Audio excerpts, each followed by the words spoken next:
ഇന്നത്തെ നമ്മുടെ റെസിപ്പി പഴം കൊണ്ടുള്ളൊരു സ്നാക്കാണ്. വളരെ ഈസി ആയിട്ട് പെട്ടെന്ന് തന്നെ നമുക്ക് ചെയ്തെടുക്കാൻ പറ്റുന്ന ഒരു ടേസ്റ്റി സ്നാക്കാണിത്. അപ്പോൾ ഇത് ഉണ്ടാക്കാനായിട്ട് ഞാനിവിടെ 2 പഴം എടുത്തിട്ടുണ്ട്. ഞാനിപ്പോൾ എടുത്തിട്ടുള്ളത് റോബസ്റ്റാണ്. അപ്പോൾ ഇതിന് പകരമായിട്ട് നിങ്ങൾക്ക് വേണമെങ്കിൽ ഞാലിപ്പൂവനോ അതല്ലെങ്കിൽ നേന്ത്രനോ ഏത് വേണമെങ്കിലും ഉപയോഗിക്കാം. ചെറുപഴം അത് നിങ്ങളുടെ താല്പര്യത്തിനനുസരിച്ച് പഴം ഏത് വേണമെങ്കിലും മാറ്റിയെടുക്കാം. പിന്നെ ഇതിലേക്ക് വേണ്ടത് ഒരു 3 എഗ്ഗാണ്. പിന്നെ ഒരു 1/4 ടീസ്പൂണിൻ്റെ പകുതി ബേക്കിംഗ് പൗഡർ. ഇത് ഓപ്ഷണലാണ്, നിർബന്ധമല്ല. പിന്നെ ഒരു 1/4 ടീസ്പൂൺ ഏലക്കാപ്പൊടി. നമ്മൾ ഉണ്ടാക്കുന്ന സ്നാക്കിന് നല്ലൊരു ഫ്ലേവർ കിട്ടാനാണ് ഏലക്കാപ്പൊടി ചേർത്ത് കൊടുക്കുന്നത്. അപ്പോൾ നമുക്ക് നോക്കാം ഇതെങ്ങനെയാണ് ഉണ്ടാക്കിയെടുക്കുന്നതെന്ന്. അപ്പോൾ ഇത് ഉണ്ടാക്കാനായിട്ട് ഞാൻ എടുത്തിട്ടുള്ള പഴം ഒന്ന് ചെറുതായിട്ട് കട്ട് ചെയ്ത് ഒരു ബൗളിനകത്തേക്ക് ഇട്ട് കൊടുക്കുകയാണ്. അപ്പോൾ ഞാൻ നേരത്തെ പറഞ്ഞതുപോലെ പഴം നിങ്ങൾ എടുക്കുമ്പോൾ നേന്ത്രപ്പഴമോ വേറെയുള്ള പഴം ഏതെങ്കിലും ആണ് എടുക്കുന്നതെങ്കിൽ നേന്ത്രപ്പഴമൊക്കെ ആണെങ്കിൽ നല്ലതുപോലെ പഴുത്ത പഴം എടുക്കാനായിട്ട് ശ്രദ്ധിക്കുക. നമ്മളിത് ഉടച്ച് കൊടുത്തിട്ടാണ് സ്നാക്കാക്കി മാറ്റുന്നത്. അപ്പോൾ നല്ലതുപോലെ പഴുത്ത പഴമാകുമ്പോഴേ നമുക്കത് ശരിക്കും അങ്ങ് ഉടച്ചെടുക്കാൻ പറ്റുള്ളൂ. ഇതിപ്പോൾ ഞാനിവിടെ ചെറുതായി അരിഞ്ഞ് വെച്ചിട്ടുണ്ട്. നേന്ത്രപ്പഴമൊക്കെ ആണെങ്കിൽ നന്നായി ചെറുതായി അരിഞ്ഞാൽ നമുക്ക് ഉടച്ചെടുക്കാൻ ഈസി ആയിരിക്കും. ഞാനൊരു ഫോർക്ക് വെച്ചിട്ടാണ് ഇത് ഉടച്ചെടുക്കുന്നത്. അപ്പോൾ ഈ ഫോർക്കിന് പകരം നിങ്ങൾക്ക് സ്പൂണോ അതല്ലെങ്കിൽ പൊട്ടാറ്റോ മാഷർ ഉണ്ടെങ്കിൽ അതോ എന്ത് വേണമെങ്കിലും യൂസ് ചെയ്യാം. നിങ്ങൾക്ക് ഇതൊന്ന് ഉടയ്ക്കാനായിട്ട് മിക്സിയിൽ കഴിവതും അടിക്കാതിരിക്കുക. മിക്സിയിൽ അടിച്ചു കഴിഞ്ഞാൽ അത് പേസ്റ്റ് പോലെ ആയിരിക്കും. അപ്പോൾ നമുക്ക് ഒരു ടേസ്റ്റ് കിട്ടില്ല. പേസ്റ്റ് ആക്കി കഴിയുമ്പോൾ ജസ്റ്റ് ഇങ്ങനെ ഉടച്ചെടുത്താൽ മതി. നന്നായിട്ട് തന്നെ ഒന്ന് അരഞ്ഞ് കിട്ടേണ്ട ആവശ്യമില്ല. അവിടെ ഇങ്ങനെ ചെറുതായിട്ട് ഇങ്ങനെ കടിക്കാവുന്ന രീതിയിൽ ചെറുതായി ഒന്ന് ഉടഞ്ഞ് വന്നാൽ മതി.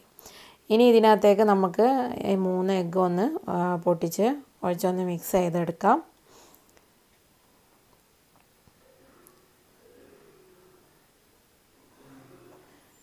ഇതിലേക്ക് ഏലക്കാപ്പൊടിയും അതുപോലെ നമ്മൾ എടുത്ത് വെച്ചിട്ടുണ്ടായിരുന്ന ആ ബേക്കിംഗ് പൗഡറും കൂടെ ചേർത്ത് കൊടുക്കുക. ഈ ബേക്കിംഗ് പൗഡർ ഓപ്ഷണലാണ്, ഞാൻ നേരത്തെ പറഞ്ഞതാണ്. വേണമെങ്കിൽ ചേർത്താൽ മതി, നിർബന്ധമൊന്നുമില്ല. ബേക്കിംഗ് പൗഡറും ബേക്കിംഗ് സോഡയൊക്കെ ഇഷ്ടമില്ലാത്തവരാണെന്നുണ്ടെങ്കിൽ അത് ഒഴിവാക്കുന്നതിന് പ്രശ്നമൊന്നുമില്ല. അപ്പോൾ ഇതിവിടെ റെഡി ആയിട്ടുണ്ട്. ഇനി നമുക്ക് സ്നാക്ക് തയ്യാറാക്കാം.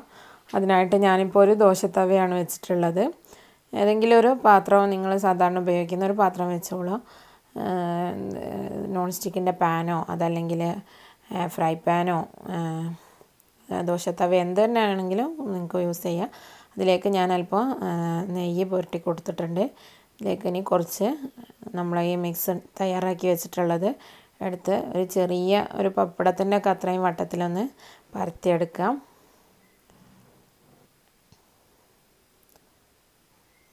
പിന്നെ ഇത് ചുട്ടെടുക്കുന്ന സമയത്ത് ലോ ഫ്ലെയിമിൽ വെച്ചിട്ട് വേണം തയ്യാറാക്കിയെടുക്കാനായിട്ട്, അല്ലെങ്കിൽ പെട്ടെന്ന് തന്നെ കരിഞ്ഞു പോവും.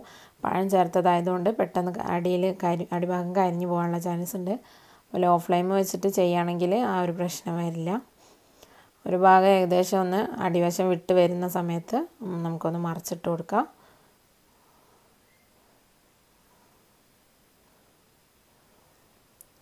രണ്ട് ഭാഗവും ഒന്ന് ഒരു ഗോൾഡൻ കളറായി വരുന്ന സമയത്ത് നമുക്ക് ഇത് പാനിൽ നിന്ന് മാറ്റാം. അപ്പോൾ ഇതിൻ്റെ ഒരു ഭാഗം റെഡി ആയിട്ടുണ്ട്. മറുവശം കൂടെ ഒന്ന് റെഡിയായി കഴിഞ്ഞാൽ നമുക്ക് എടുത്തിട്ട് പ്ലേറ്റിലേക്ക് മാറ്റാം.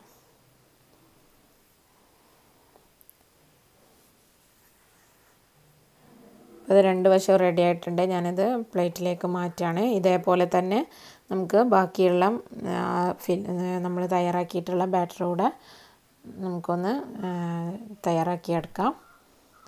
ഞാൻ ഉപയോഗിച്ചിട്ടുള്ളത് നെയ്യാണ്. അപ്പോൾ ഇതിന് പകരം നിങ്ങൾക്ക് ഓയിലോ അതല്ലെങ്കിൽ ബട്ടറോ ഏത് വേണമെങ്കിലും ഉപയോഗിക്കാം. അതൊക്കെ നിങ്ങളുടെ ചോയ്സാണ്.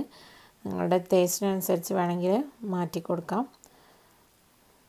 പിന്നെ ഇതിൻ്റെ മുകളിലായിട്ട് കുറച്ച് കാഷ്യൂ അതുപോലെ ബദാമൊക്കെ സ്പ്രെഡ് ചെയ്യുകയാണെങ്കിൽ വളരെ ടേസ്റ്റി ആയിരിക്കും.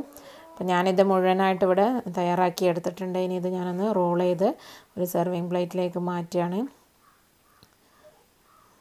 ജസ്റ്റ് ഒരു സെർവിങ് സജഷൻ മാത്രമാണ്.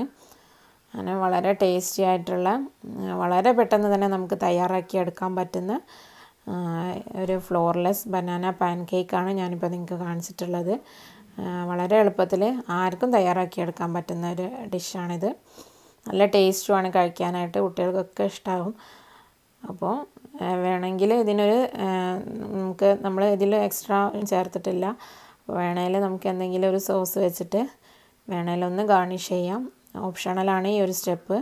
ഞാനിപ്പോൾ ചോക്ലേറ്റ് സോസ് വെച്ചിട്ട് ഒന്ന് ഗാർണിഷ് ചെയ്യുന്നുണ്ട്. ഷുഗർ സിറപ്പ് ഒഴിച്ചു കൊടുത്താലും മതി, അല്ലെങ്കിൽ ഹണി ഉപയോഗിക്കാം. അതൊക്കെ നിങ്ങളുടെ ചോയ്സിനനുസരിച്ച് മാറ്റാവുന്നതാണ്. അപ്പോൾ ഇന്നത്തെ ഈ ഒരു സ്നാക്ക് റെസിപ്പി നിങ്ങൾക്ക് ഇഷ്ടമായിട്ടുണ്ടാകുമെന്ന് കരുതുന്നു. വളരെ ഈസി ആൻഡ് ടേസ്റ്റി ആയിട്ടുള്ള ഒരു സ്നാക്കാണ് കാണിച്ചിട്ടുള്ളത്. റെസിപ്പി ഇഷ്ടമായാൽ വീഡിയോ ഷെയർ ചെയ്യാനും ലൈക്ക് ചെയ്യാനും മറക്കരുത്. ഇതുവരെ ചാനൽ സബ്സ്ക്രൈബ് ചെയ്യാത്ത ആളാണെങ്കിൽ സബ്സ്ക്രൈബ് ചെയ്ത് സപ്പോർട്ട് ചെയ്യാനും മറക്കരുത് കേട്ടോ. Thank you for watching.